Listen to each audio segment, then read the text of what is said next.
I'm Nick Westergaard, and this is On Brand, helping you tell your story. My guest this week is DJ Waldow. DJ Waldow is a freelance writer specializing in all things words. He's a father of 4, including twins, husband to 1, and an alum of the University of Michigan. DJ is a self-proclaimed giphy master and hashtag addict. And astute listeners may remember that for 100 or so episodes in 2013, 2014, he was my co-host on my very first podcast, The Work Talk Show. We're going to get into all things work talk as we catch up on this reunion show coming up. But first, raise the rudders! Raise the sails! Raise the sails! Captain, an unidentified ship is approaching. Over. Roger. Wait, is that an enterprise sales solution? Reach sales professionals, not professional sailors. With LinkedIn ads, you can target the right people by industry, job title, and more to reach the professionals who are more likely to find your ad relevant. Plus, with 1 billion members on LinkedIn, that means you'll have access to 130 million decision makers and 10 million C-level executives.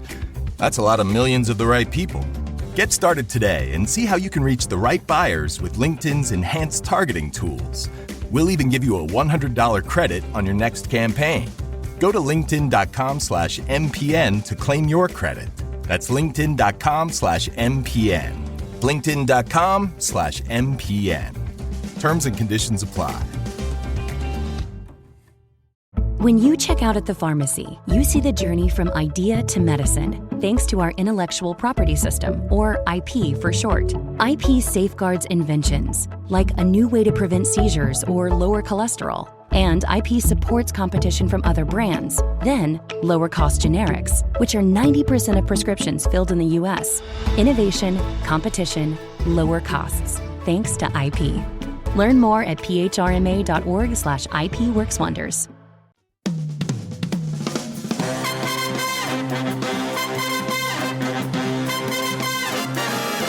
It's the Work Talk Show, talking through how work gets done today with crazy smart guests and your hosts, DJ Waldow and Nick Westergaard. Let the work talk begin.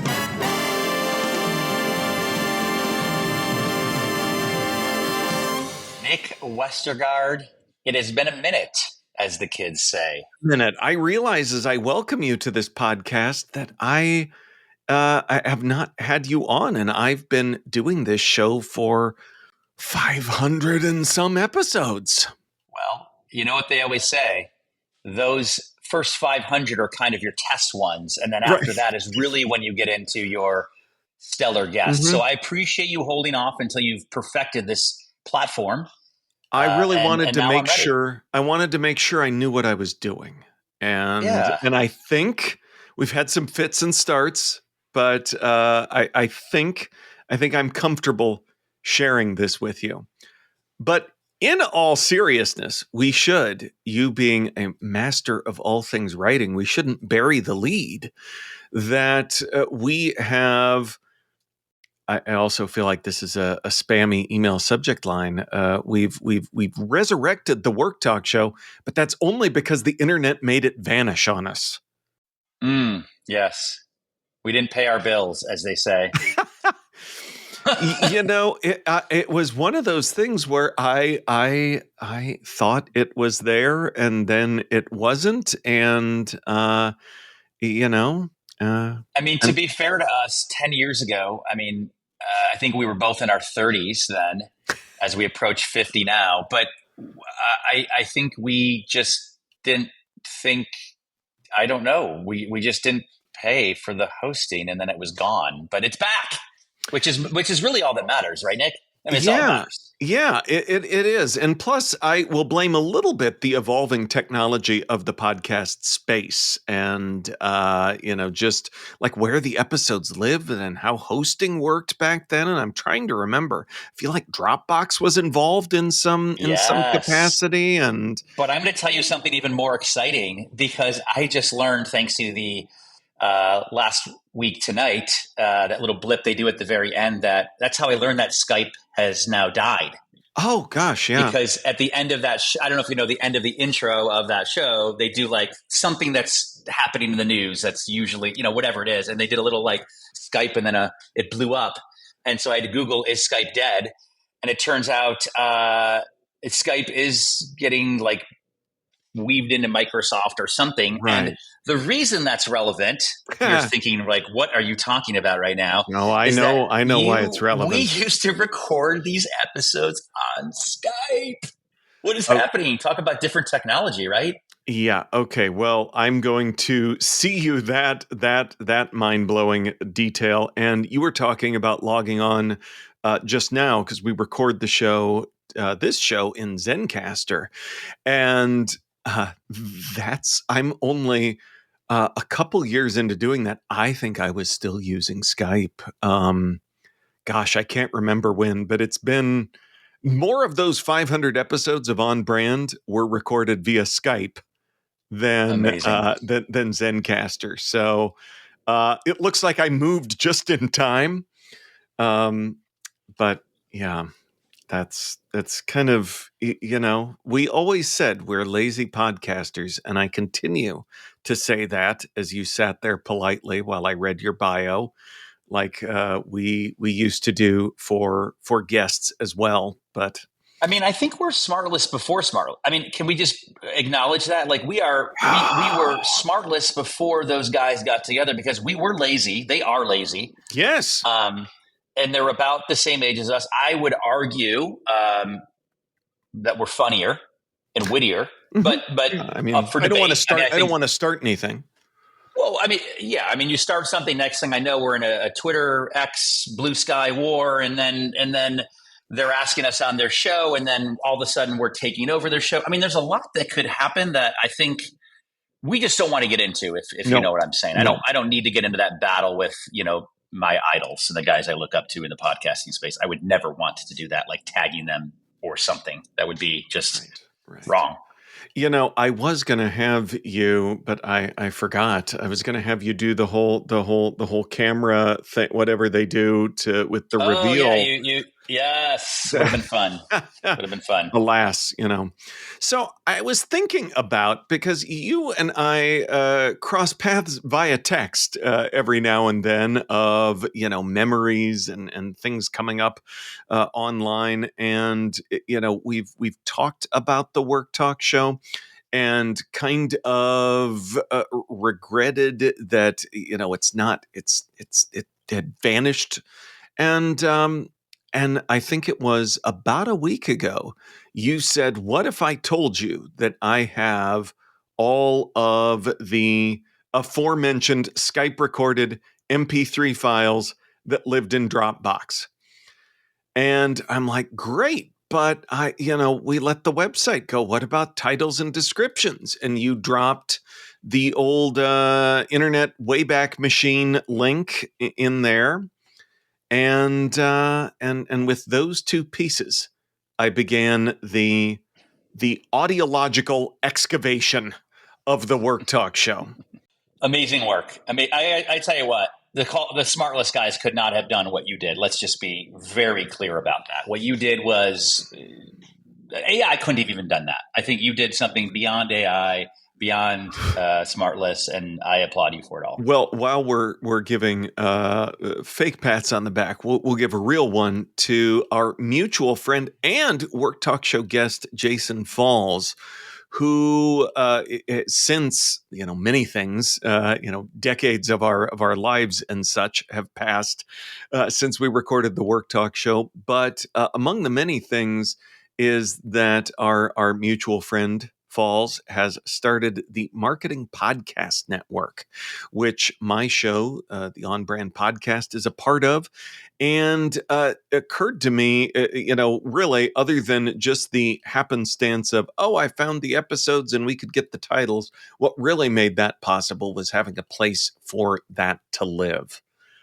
So I thank Falls and the Marketing Podcast Network for that. And I guess, again, back to not burying the lead, is the important note that you can find all 100 or so episodes of the Work Talk Show on Apple, Spotify, or whatever your favorite platform may be, even YouTube.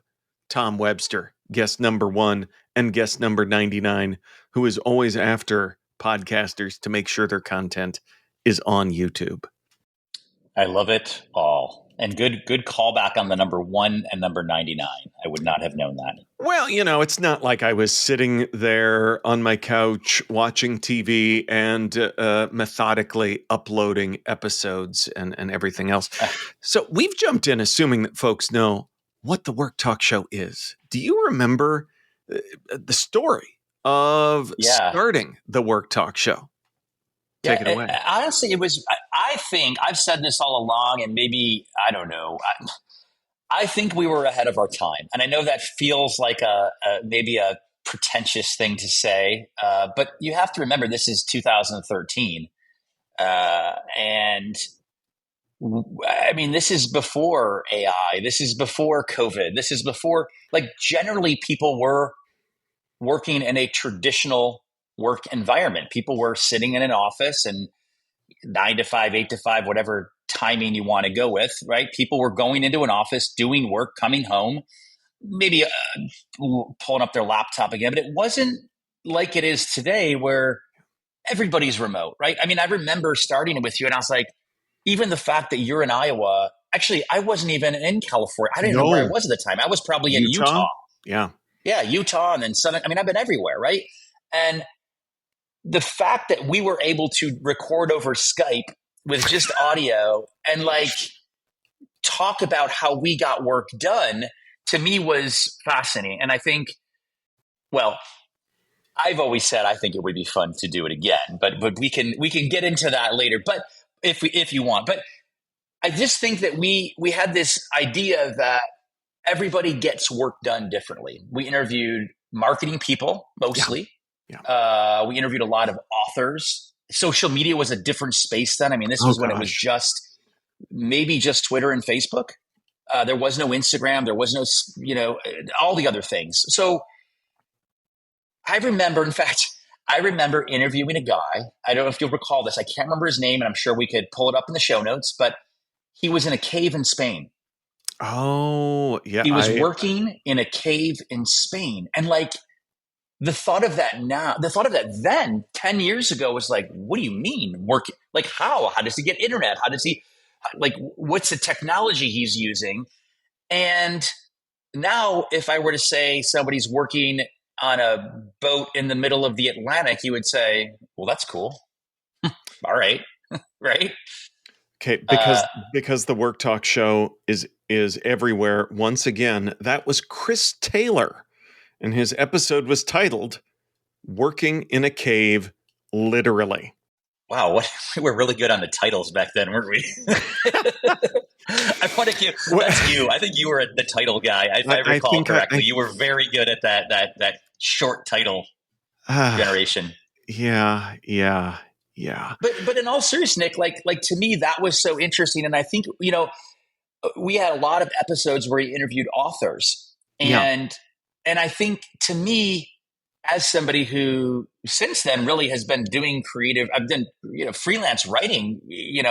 4 years after that show ended, I started my freelance writing career full time, and everybody writes differently. Everybody creates content differently. I remember we talked to, at the time, Jay Baer was just experimenting with audio, and he would transcribe his entire book, and then he would hire out people to kind of piece it together, and then he'd do the transition. So he'd just talk a book, and then we talked to somebody else, and this might have been Seth Godin, to name drop. No, it wasn't. It was. I'm going to just keep on name dropping. How about it that? Was Guy Kawasaki. No, but it was somebody, and you might remember the name, who wrote everything out by hand. That was Daniel Coyle, author of the book The Talent Code. Gosh, you have a memory of a lizard, elephant. I think it's elephants. He's got the good memory. I think we'll go with that. That's really funny that neither of us are remembering what animal can remember things. Well, it's you funny. can remember Daniel Coyle, which is crazy too. Again, I have the unfair advantage of like looking at every episode title and one paragraph description about a week ago. So, but he wrote out entire books by hand. Like what? Like mind blowing. Right. Yeah. And just to me, that was the thing that was so interesting about the Work Talk show is that, and we interviewed a couple who traveled together. And I remember thinking like, wait, you and your partner can work together and not want to kill each other. I don't know what they're doing these days. probably a good look back. Should follow up on that. I haven't heard of them on Dateline. We do listen to a lot of Dateline. I wonder if, anything happened, but I thought we had some really, really great conversations with people, and I don't know, to toot our own horn for a second. I can feel it again, Nick, which gives me great excitement and energy. I just think we figured out early on how to have a good rapport from 2,500 miles away, which is not typical, right? No, that's a really good point too. And you talking about the authors that we talked to, and I really think for those 100 episodes, we really had a master class in productivity, working from home, all sorts of things that people don't really like. Here's how you do X, Y, and Z. And more than there's a right and a wrong way, I think back to how many different things from those 100 episodes that I pulled in and was able to do. We talked to Dan Rome, who wrote the book Back of the Napkin. I don't know if you remember a book about kind of sketch ideas and so forth. And he talked about, because we were real into apps too. We'd ask people for like the 3 apps that they can't live without. Yes. And he gave us a fake out and said, I have a really killer app that helps me get more work done than anything else. And he said, it's mornings. Because he would get, and not just like, oh, it's 9 a.m., I'm going to sit down and work.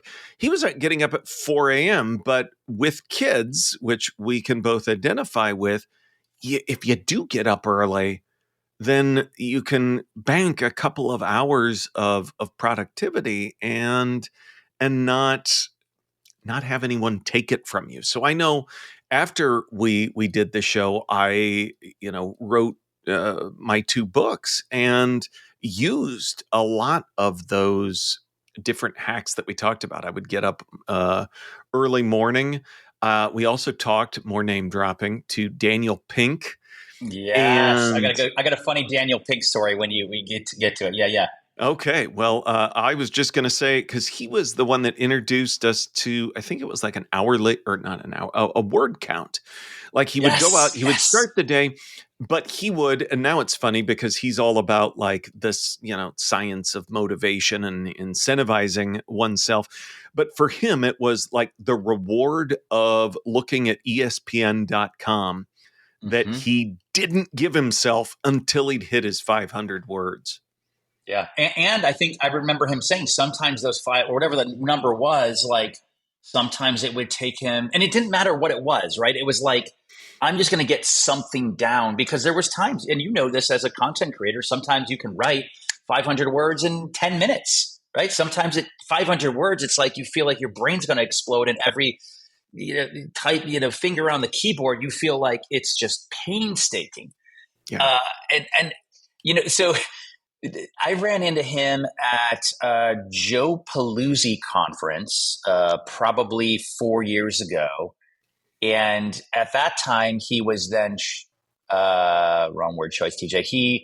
He changed from Daniel. He was either changed from Daniel to Dan or Dan to Daniel. But I remember whatever we called him on the show, he was now the opposite.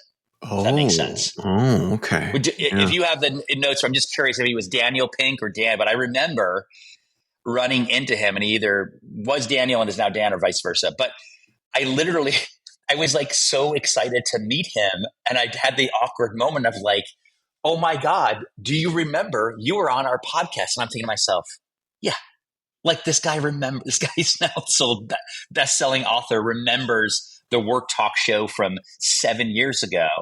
And he's either a really good liar, which is possible, or he remembered our episode.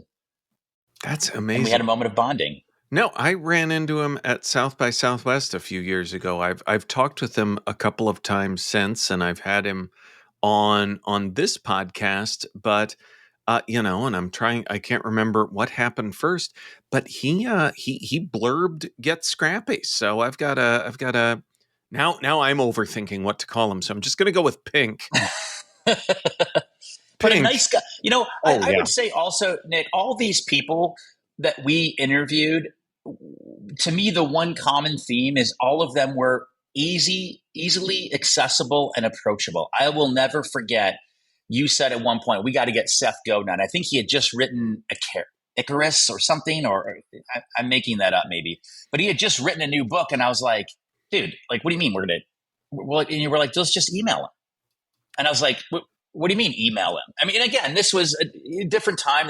We could have tweeted at him, or we could have but like there weren't as many channels to get in touch with somebody. So we're like, let's email him. And I will never forget, he emailed back, and we were like, well, I don't know if you were, but I was like, wait, what? Because like he was, and it still is like that. Well, legendary in some ways, right in the marketing space. And I don't know if he still does this, but he used to, and I did this too, and I'm sure you probably did also. But I put my email address in books, and I think he did that in one of his in the early days. And I emailed him. I emailed him before I was even working from home, when I still had a job in corporate marketing, and I was probably trying to do my own purple cow thing, and was meeting some headwinds, and asked him for advice, and he responded there as well. So that, I think, is where my let's just email him came in. Yeah. And I just think everybody, I just remember every conversation we had with people. I never felt like we were pulling information out of them. People were talking free flow, talking about, again, how they got work done, and everybody had a little bit of a different story to tell. And I want to go back to something you said earlier that I thought is really interesting, and something that I've been trying to harp on lately. I'm trying to do more videos on LinkedIn and all this stuff. And part of what I'm talking about, though, is like, I'm all for best practice. I love best practices. I love, somebody telling me how they did this and the hack to that. And it just all comes down to that you have to do what's best for you. And this isn't I'm not saying anything that's brand new and earth shattering. I mean, we said it 10 years ago, and we're saying it again today. But I do think it's really important that you try as many different things you can in whatever capacity, whether it's writing or doing something creative, and finding the thing that is best for you. Everybody works differently. You mentioned somebody gets up early at 4 a.m. So I just did this video. I don't know when this will publish, but I did this video in early March of me walking down the street. And I was talking about how I have found that for me, when I walk, I started walking this year without any technology. And it's a 30-minute walk, and my mind, it's like I have got this rejuvenated energy in the afternoon, where I have always been, I can get a ton of stuff done between 7 a.m. and noon. And then it's like I eat lunch, and then I kind of fall off. I go on this walk, and I come back, and my mind is like clear. It's like a free, healthy drug, if you will. But that doesn't work for everybody, right? Not everybody can go on a walk, whether it's because they physically can't, or they're in an environment where they're in an office space where they can't just get up. But trying those different things, I think that's what we learned. And, I'm not saying anything new again, but we learned that from 100 episodes of the Work Talk Show, that everybody approaches work differently. And everybody we talked to was experimenting with what worked best for them at that time. Oh, gosh, yeah. And as you say that, I'm remembering just so many things that I've been able to incorporate into my work, and thinking about I think it was John Michael Morgan, who was on a couple of times, branding author.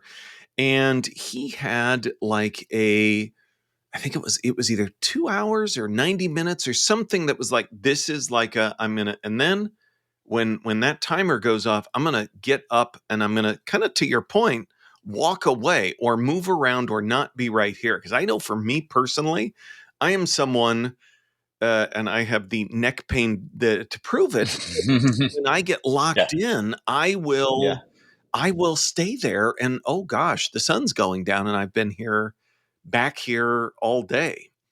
But Nick, remember too, though, these were times where we didn't have devices to tell us.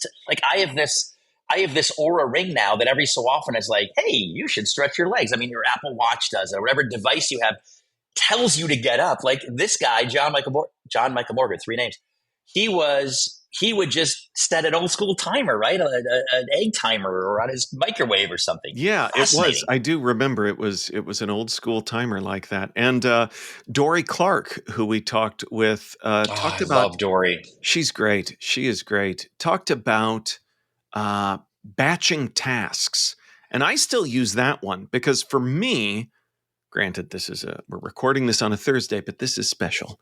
For me, Fridays are podcast days. Those are days when there aren't a lot of meetings, things are winding down, and for me, it fits my rhythm because I like making things, I like recording and talking to people. So I'm usually batching those tasks of content creation on Fridays and a little bit on Thursday too. Yeah.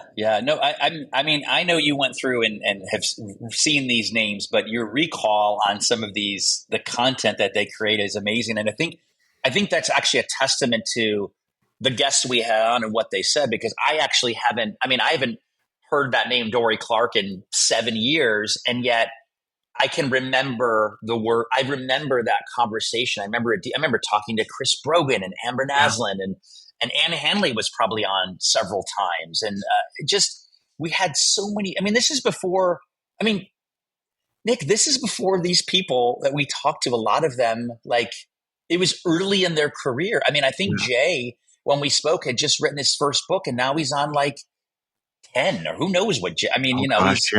Yeah. Like this is before Convince and Convert, and now Convince and Convert is like, it's come and gone, right? I mean, just the nostalgia for me, I don't know if our guests are finding the same nostalgia. But On Brand, we'll be right back after this.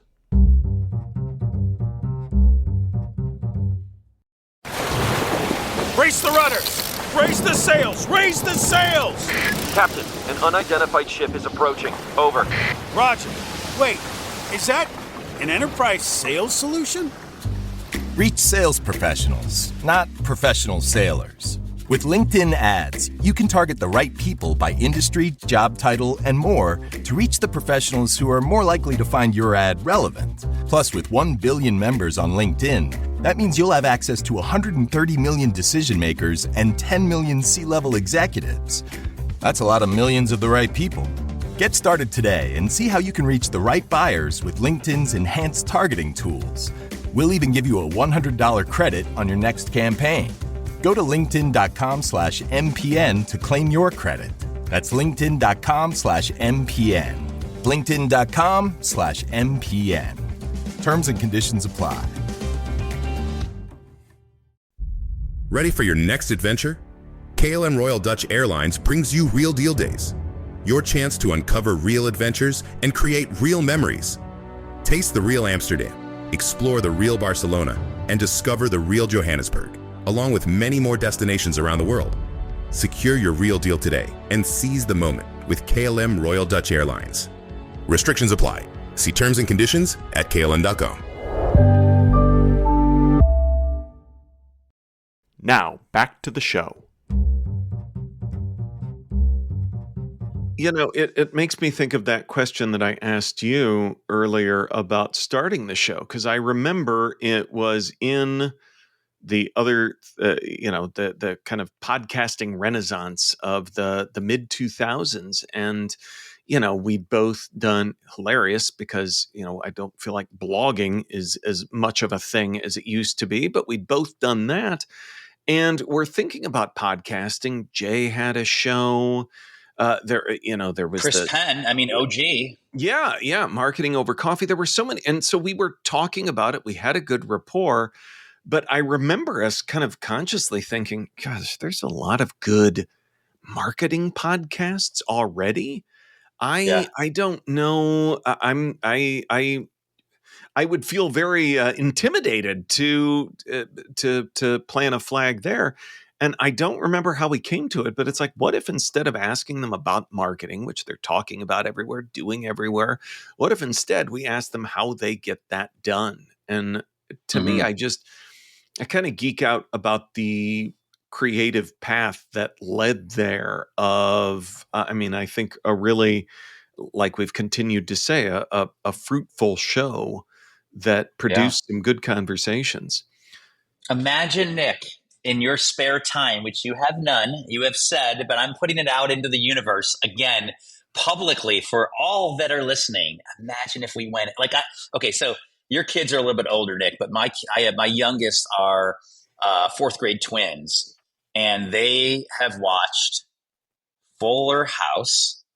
This is my best analogy I can give. They watch Fuller House, and for those who don't know, that is the Full House 20 years later or whatever it is, right? Yeah, And it's yeah, the yeah. same characters, and then are now parents. And then they went back and watched Full House. Oh. Coincidentally, ironically, whatever the word is, one of the main characters is also named DJ. Thank you very much. Yes. Yes. And wouldn't it be interesting if we were to interview Chris Brogan again? What has he been doing over the last 10 years? What if Jason Fall, Ann Handley, all these amazing people, Seth Godin, Dan/Daniel Pink, maybe at this point he's John Pink for all I know. It would be interesting, and I will leave it at that because you have given me several hard no's in the past to doing this because you have 100 balls in the air. But if you were to put 101st ball in the air, maybe, just maybe. Well, I was going, we'll keep up this hypothetical because I was going to ask you just as an interview question. We've talked about so many different people that we would, that we talk to. Who would you, beyond revisiting guests and catching up, who would you in the 10 plus years since we did this before, who do you find that you're like, I wonder how you do what you do? That is a wonderful question. The person I always come back to, and I've always been impressed with the amount of work this person gets done. And this is somebody we did have on the show. And then I want to give you another person that has not been on the show. But the first person to me would be Chris Penn. I've always been, and Chris, in full disclosure, if I need to disclose, was my boss at one point. He gets so much done, and he's all about efficiency and hacks. And what I love about Chris is he's always been the guy that will ship without it necessarily being perfect. He is never concerned about perfection. I have always referred to myself as a recovering perfectionist, so I still have a little bit of that in me. But he just ships, and the reality is his 95% is 100 times better than anybody else's 100%. And so it's just, and I think for him, it comes off because of that. It's so authentic. It's not, he was authentic before authentic was a cool thing to be. And I'm constantly fascinated by, he can pull together a presentation, an hour-long presentation, and stand in front of people and just talk with no notes. Wow. He can, pull up a video and just the amount of work that he produces in the same amount of hours that everybody else has in the world has always been impressive to me. That's my first. Okay, who's your second? Well, that's my so I should say past guest. Past guest. Future guest. Past guest.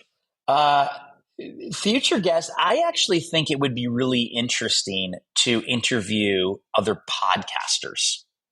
Oh. Because I think the process of podcasting obviously has changed and evolved over the years. You and I had it pretty dialed in. Obviously, we started using Jess Ostroff at one point to help manage that.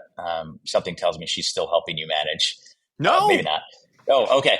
But she helped us for a while, but we really had a pretty light load. I mean, I remember we would get it. I did GarageBand. We had an intro and an outro. I would pop in. We did light editing. in the middle. But I'm curious, some of these teams, like I listen to the Daily all the time. I mean, I'm amazed that they can pump out that amount of content every day. But they have a team of probably dozens, if not more, people that help them. So I'm just fascinated about people that podcast regularly, or even a weekly show like Ezra Klein I listen to. Like, that's so dense. And like, what does his day look like? How do you consume all of that content?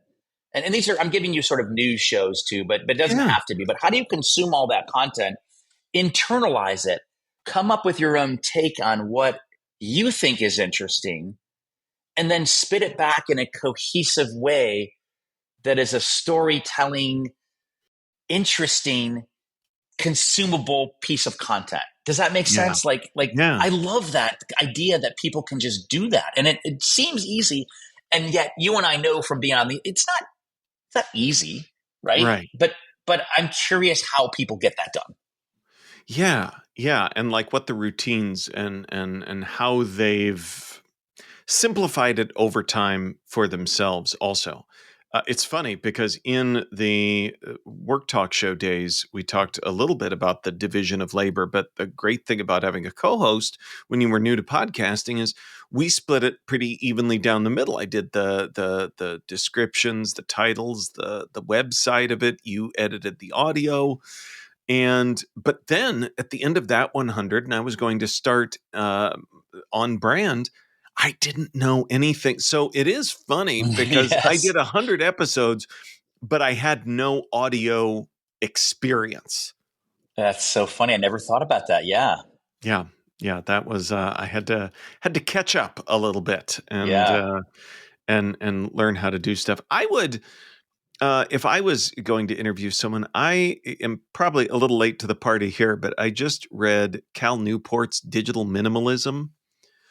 And I know from you and I talking about it, when we talk about working, the double-edged sword of these things here. Yes. And that's kind of, I'd say, over the past year become my real challenge. And so I am trying to be more mindful. And that book was really good. So also, someone I'd love to talk to, and a book recommendation. Anything that you've read about how work gets done or productivity, things like we used to talk about that you've read recently? Yeah. So I'm embarrassed to say I haven't read this book, but I've done a lot of reading and listening to the author who wrote this book. Does that count somewhat? Yeah, I think so. I think you'll probably know this one. Chris Hayes, MSNBC Chris Hayes, wrote a book. I don't know if the title is Attention or something about attention. And basically talking about, in fact, that's how I got this idea. It wasn't novel to go on 30-minute walks without technology. It's something he does. And he talks a lot, his basic premise is that's the new economy is not information, it's attention. And perfect example of attention is if you are listening to this podcast episode right now, we have your attention. How do we keep your attention? Well, hopefully you have another episode after this that's interesting, right? But you're constantly making a decision between, I can't listen. There's 100 podcasts I love to listen. There's my TV is sitting right there. My phone is right here. There's so many things that are craving your attention. And what Chris talked about, Chris, my buddy Chris, what he talks about is that it used to be when you were, you could go back to when there was ABC, CBS, and NBC, you'd have a choice between 3 stations. Now TV is unlimited, but it's not even TV anymore. Now you've got Netflix and Hulu and Paramount, all these other things. And that's just television. Now you've got all sorts of other media. You've got podcasts and AM and FM. And his big thing is, and I'm holding up my phone again, is that you have every piece of content that has ever been created in the world in your pocket. Yeah. And his point is, I hope I'm interpreting his point correctly, is you are vying for attention from this device that is sitting there that at any point is distracting you to say, I want to learn about this. I want to learn about that. What's happening right now? What's happening in the world? What's happening locally? What's happening with my dog? My kids are at school right now texting. We're going to dinner tonight. My wife is playing. All those things are taking your attention. And you, as a human, there's two sides, obviously. There's the marketer side who's trying to get your attention. And then there's the consumer side, the individual or the brand, whatever you want to call it, that is trying to figure out, where should I spend my time right now? Since we've been on this call recording, my screen's popping up with text about this. Can you send an email about the Little League? Where are we going for dinner? What time? All the things that are happening in the world. And like you, I'm probably trying to minimize this and this distraction, but at the same time, it's real. They're fighting for my attention. And I guarantee you, somebody that's listening to this podcast right now is listening while on a walk, while watching TV, while putting their kid to bed. It's a real thing. It's from a brand marketing standpoint, it's hugely important to understand it. And from a personal side, I think it's hugely important to understand how to not let it be all consuming. Yeah. Well said. And and that is you and your buddy Chris are onto something there. Well, you brought up brands, so it has now reached. That's called a segue, Nick. Come on, that was intentional. Come on, see, we used to be great at the segues. I know. Segue alert. So, what is a brand that has made you smile recently, DJ Waldow? So the brand I'm going to use is called Boulevard. I am guessing most of your listeners have not heard of it. Boulevard is I guess you would call it a scheduling app for mostly people in the style industry, stylists, so barbers, massage therapists, med spas. What I like about it is there's a couple things. Actually, the thing I like about it the most is they have a chat bot, just like anybody else would, arguably. Number one, the chatbot is probably the smartest on-site chatbot I've ever used. I would say 90% of the time I can get my information from the chatbot. So I don't even go. I used to go online and type in Boulevard, how to do this, right? And I would be an article. The chatbot just tells me now. So the efficiency piece is amazing. But at the end of it, always says, does this answer your question? Would you like to connect with a live person? Every person I've connected with there is just absolutely fabulous and human, and I can joke with, and I send animated GIFs to. Remember, self-proclaimed Giphy master. Yes. I sometimes send hashtags as a hashtag addict. And I just don't think you get that enough. I think the one of the challenges with these chatbots is you get frustrated with the chatbot because at some point they can't answer your question. And most companies will just end it there because for them it's like, well, we can cover 90%. And when the ones we can't, we don't need to hire somebody. This team at Boulevard has hired people that are, I don't know. I don't know if they're young, they're old. I don't know. But they also, I mean, I've done pop culture references. Like I said, do you need any more? Is there anything else I can help you with? And my answer is negative Ghost Rider. And then I realized that the person on the other end might be in their 20s and might not know what it is.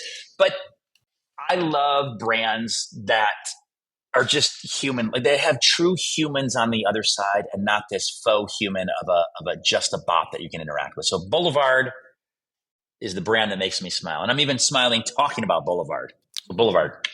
That is a good sign. So where can folks go to learn more about who you are and what you do? Oh, wonderful question. Have you asked that before? I have. Yes, I'm into the can part. It's the boilerplate. I am leaning into LinkedIn, like probably many marketers. I'm really leaning into LinkedIn, and so DJ WALDOW. I don't know. Is it /in/whatever? Pretty straightforward. That's where I am. That's where I'm trying to showcase more and more content and be more authentic and human. And I mean, it's kind of the only way I know how to do it, but that's the best way to find me. And then, oh my God, I could leave my email address, right? You sure could. Are people still doing that? Be like Seth Godin. Be like Seth Godin. Well, the nice part with a name like DJ, first name, last name Waldow, is it's just DJ Waldow everywhere. But don't forget that hanging W on the end, W-A-L-D-O-W. Not like Where's Waldo, who is Exactly. only with one W. Right. All right. Well, we will link up to all of that in our show notes, which folks can find at onbrandpodcast.com. DJ Waldow, thanks for being on brand with us. Thank you, Nick. On Brand is part of the Marketing Podcast Network. If you like what you're hearing, if we've made you smile, you can always listen free on Spotify, Apple Podcasts, or whatever your favorite platform may be. And please take a moment and rate and review the podcast to help others find the show. Until next week, I'm Nick Westergaard, and I'll see you on the internet.